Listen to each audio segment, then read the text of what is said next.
Hi, I'm Greg Acosta, editor of Engine Labs. Today we're going to be refreshing a set of cylinder heads.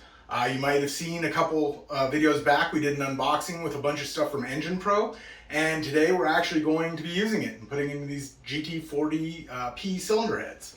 So let's go!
In preparation for lapping the valves, I'm going to use Dychem here and paint the valve seats to make sure we're getting even lapping.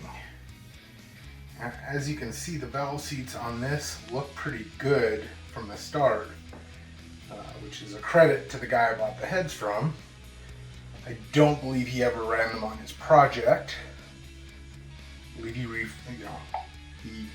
did a home garage refresh with all the stock stuff.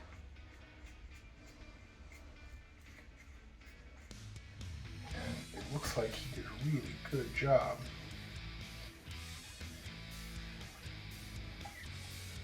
So while this is probably wasted effort and wasted Dychem, because it's probably going to lap up perfectly right from the outset, we're still going to do it right.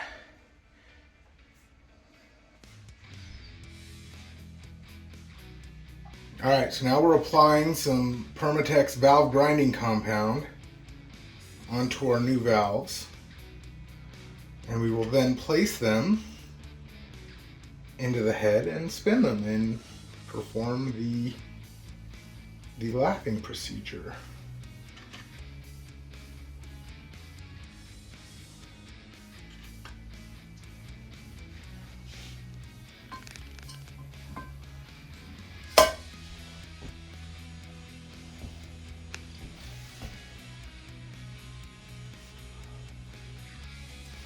And if you listen, you will hear it start to go from like heavy grinding to a lot higher pitch fine tone. What you do when that happens, you pick it up, rotate 90 degrees to get fresh compound, put it down, and start all over again.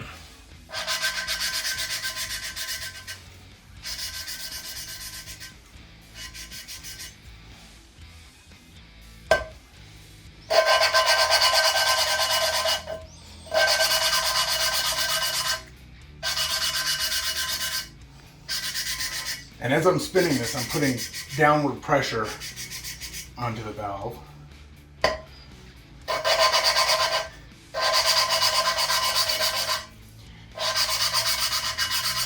I know some people like to chuck this up in a drill, but that's cheating.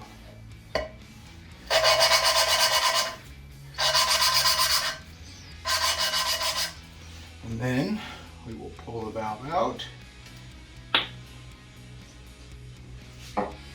We will wipe away with the remaining valve grinding compound and see that where there was once blue, there's now dull gray, which means everything is good.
Alright, now what we're going to do, now that we've lapped the valves, is we're going to go ahead and use some Prussian blue and check the actual fit of the valve to make sure there's no high or low spots on all the seal, or all the valve seats with the valves. So, put some of this good stuff in there.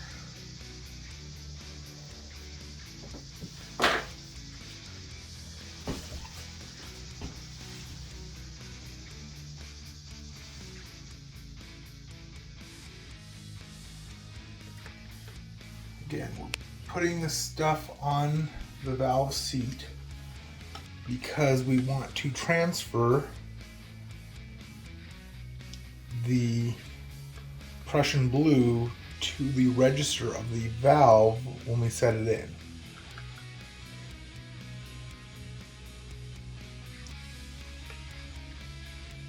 This is a non-drying compound, so it's kind of like a goop. I don't know if you can see that. And you want to make sure you get it all over, otherwise you're going to have a blank spot, which could just be because you didn't put Prussian blue on the right spot instead of because there's a void in that. So now we're going to go ahead and take our valve, and there's a trick, or not a trick, but the key here, when you drop it, is to bring it up without rotating, because if you rotate it, you're going to smear it, and that is going to ruin your impression. So now, as you can see, that nice even spot in the middle means we're making good contact throughout the entire valve seat.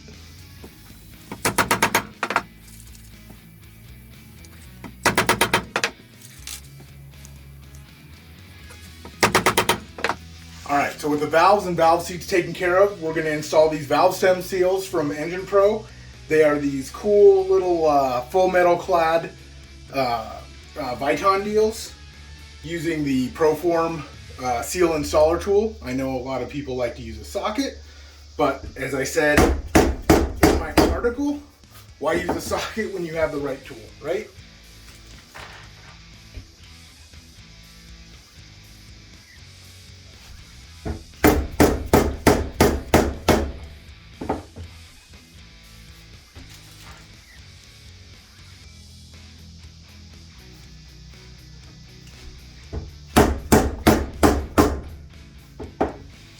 Now that we've finished lapping our valves and checking it, you know, the seal and everything's good, and putting in the seals and getting them all cleaned up and installed in the head, now it's time to go to the valve springs and retainers and locks.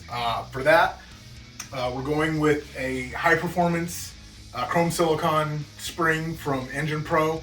It features 130 pounds on the seat, about 305 open, and has an internal wound wired vibration damper to help control harmonics. We have a pretty basic steel, well, chromoly steel, 7-degree retainer, which is actually quite a bit lighter than the standard Ford retainer. surprisingly, that was on the intake retainers. We're talking like 10 grams and like 13 grams on the exhaust side, because Ford had those really weird, really heavy retainers.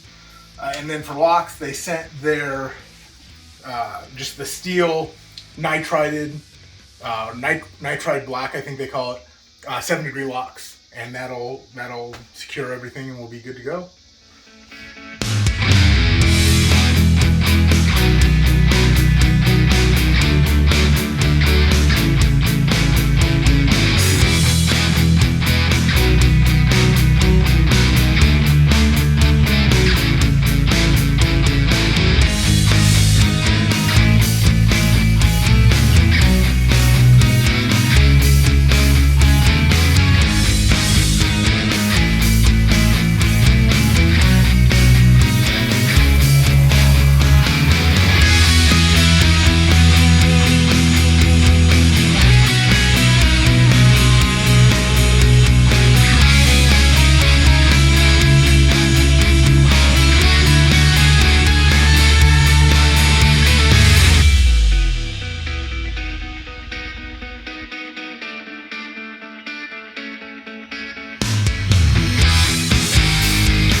And with that, we have a completely refreshed set of Ford GT40P heads.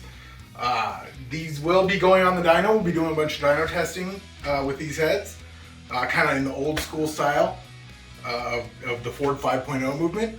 Obviously, my small block Ford is not ready for the dyno quite yet, but we'll be fixing that soon in upcoming videos and in upcoming articles.